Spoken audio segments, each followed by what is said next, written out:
سلامونه او نیکی هیله ګرانو کتونکو په خیر راغلی پښتو کوکینګ ته. نن به موږ تاسو ته د الوګانو او د قیمې چل درښکاره کوو، یعنی د الوګانو د کوفتې د ویډیو د سره وګورئ او د خپل ملګرو سره یې شریک کړئ. د دې لپاره به زموږ په کار وي 2 دانې پیاز، 4 پلي اوږه، 10 ګرامه ادرک یعنی زنجفیل او 2 دانې شنه مرچکي. نیمه پیاله یعنی 125 ملي لیټره د خوراک تیل به یو لوښي ته ور واچوئ او تاوده به یې کړئ. پیاز به د سرو غوړو ته ور واچوئ او د 2 منټو لپاره به یې پکې سره کړئ.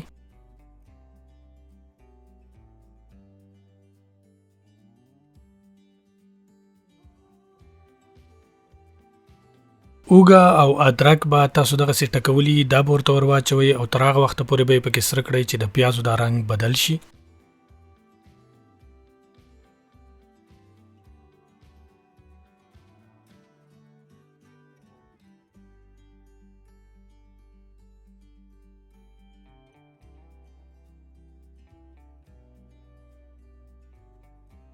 کله چې پیاز دغه حد ته راورسېدل نو بیا به ورته 600 ګرامه قیمه یعنی کوفته ور واچوئ او د 8 نه تر 10 منټو پورې به پکې دا هم سره کړئ.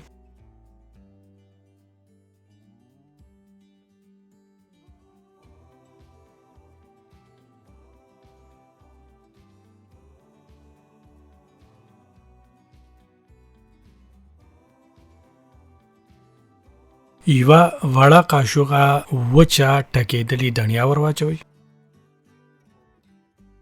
نیمه وړه قاشوغه کورکمان، یوه وړه قاشوغه ګرمه مساله، نیمه وړه قاشوغه سور مرچکی یعنی دلمه مرچکی،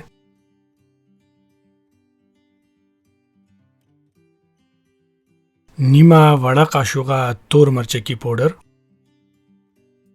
یوه وړه قاشوغه مالګه یا د خپل ذایقې مطابق دا به پکې ور واچوئ او دا به هم تر 15 منټو پورې سره کړئ.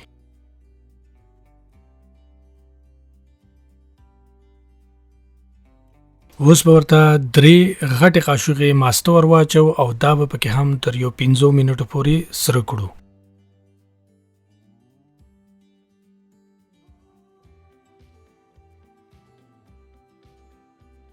100 ملي لیټره اوبه به ورته ور واچو او پرې به ږدو چې خوټ واخلي. کله چې اوبه خوټ واخلي نو بیا به پې سر کېږدو د 15 منټو دپاره په درمیانه اور باندې او پرې به ږدو. 15 منټه بعد چې امته سر اوچت کړو نو بیا به یې وخوټ کوو او پرې به ږدو چې د اوبه لږې وچې کړي او دا غوړي پکې ښکاره شي.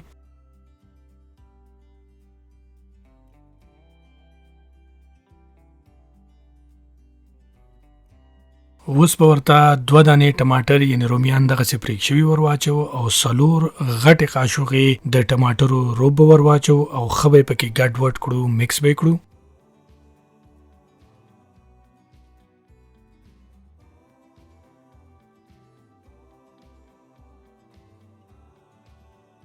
د مکس کولو یعنی د ګډ وډولو نه بعد به پرې سر کېږدو د 15 منټو دپاره په درمیانه اور باندې او پرې به یې ږدو. په دغومره وخت کې به بیا موږ 3 دانې الوګان راواخلو او دغسې واړه واړه به یې پرې کړو.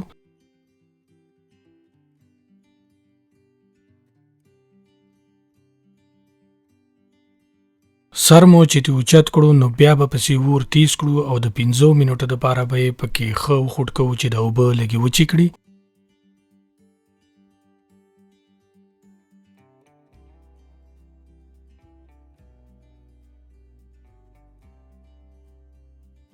اوس به ورته دا 3 دانې پرېښ شوي الوګان ور واچو او ښه به یې پکې ګډ وډ کړو، مکس به یې کړو.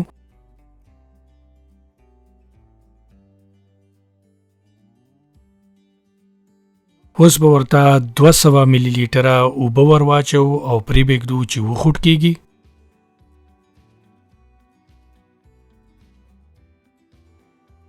کله چې خوټ واغستو نو بیا به پې سر کېږدو او د 15 منټو دپاره په درمیانه اور باندې.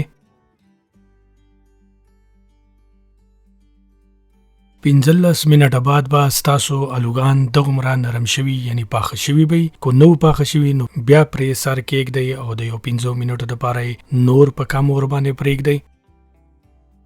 اوس به ورته 2 دانې مرچکي او لږه غونته کې شنه دڼیا ور واچو او تر هغه وخته پورې به یې پرېږدو په اور باندې چې دا اوبه وچې کړي. اور به ورپسې درمیانه ساتئ چې درنه ونه سوځي او په درمیانه به اور باندې دا اوبه وچې کړي.